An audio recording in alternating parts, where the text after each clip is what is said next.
Hello, and welcome to episode number 18 of The Checkdown, brought to you by The Painted Lines. I'm your host, Shane Half, and you can follow me on Twitter at halfandhalf_TPL. Make sure you smash that subscribe button on YouTube and follow us on Twitch. So let's get into it. Today we are continuing our NFC East positional power rankings.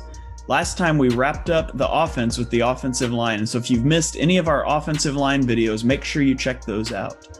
But today we're here to talk about the defensive line groups. Now, a little bit of a disclaimer that we need to note up front is that teams in the NFC run different styles of defenses. We have the 4-3 defense with 4 defensive linemen and 3 linebackers. And then you have a 3-4 defense with 3 linemen and then 4 linebackers, one of whom is typically a pass rusher.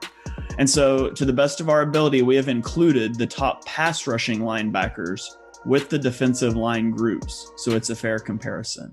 And so with that out of the way, let's get into it.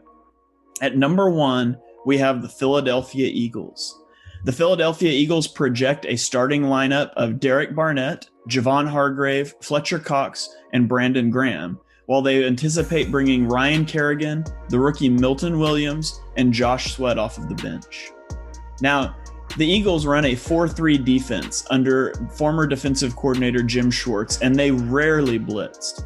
In fact, a year ago, the Eagles got pressure on 38.4% of all of their dropbacks, which was good for third in the NFL, despite the fact that they only blitzed on 18.1% of all plays, which was the third lowest. And so the Eagles got the third most pressure while blitzing the third least amount of times. Now, Jim Schwartz retired in the offseason, and so they got a new defensive coordinator in Jonathan Gannon, and they appear to be gearing up for more hybrid-style defenses and more blitzing. We extrapolate that from the fact that Jannard Avery has moved from defensive end to outside linebacker. They drafted Patrick Johnson in the draft, who projects best as an overhang linebacker defender, and the signing of Ryan Kerrigan, a longtime edge threat from a stand-up position with the Washington football team. Now, this unit has a lot of long-term questions. Both Brandon Graham and Fletcher Cox are on big contracts, they're both aging, and they could fall off in their play rapidly at any time.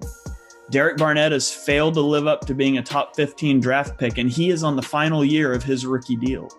And their big signing last offseason, Javon Hargrave, was hot and cold early in the year, but he began to turn it up down the stretch.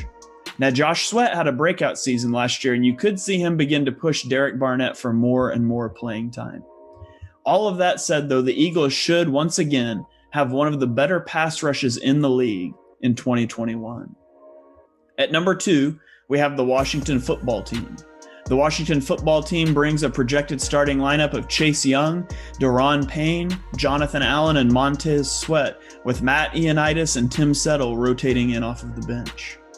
Now, the football team is transitioning from a 3-4 defense to a 4-3 defense this year, and Ryan Kerrigan was a casualty of that transition. Chase Young, the rookie number 2 overall pick a year ago, had one of the better rookie edge seasons in recent history in 2020. Jonathan Allen had a 17% pass rush win rate.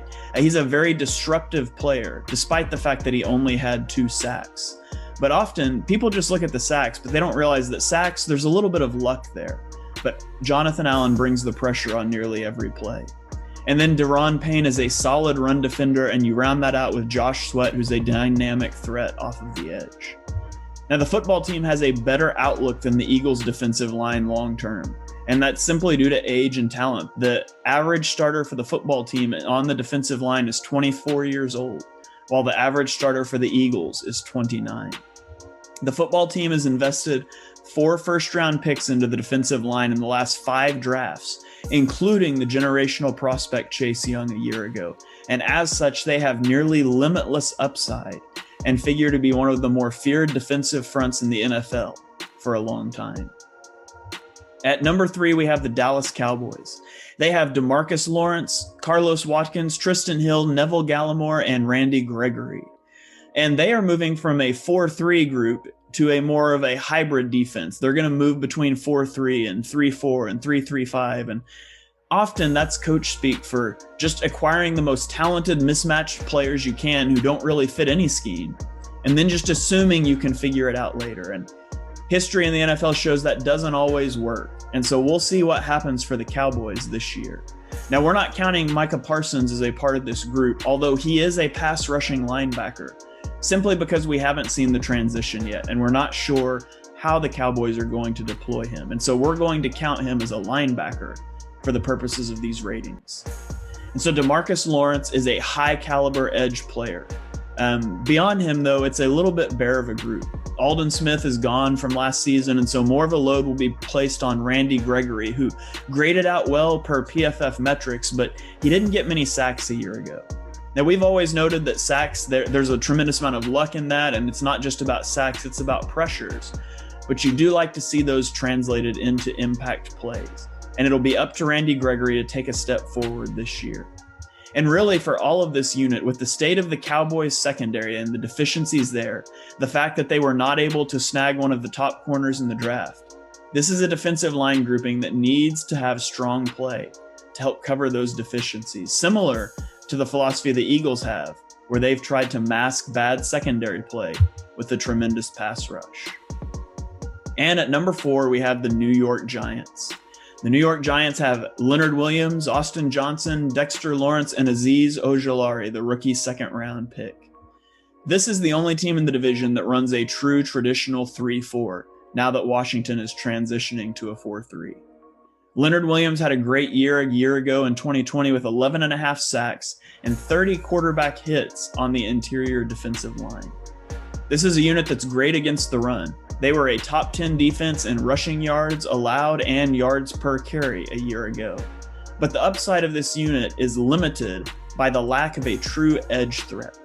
The majority of their pressures in 2020 came from the interior defensive line, which is a group that you want to invest to, but you have to be able to threaten opposing tackles and make quarterbacks uncomfortable about speed off of the edge. Now, the Giants attempted to remedy that by selecting Azeez Ojulari from the University of Georgia in the second round of this year's draft.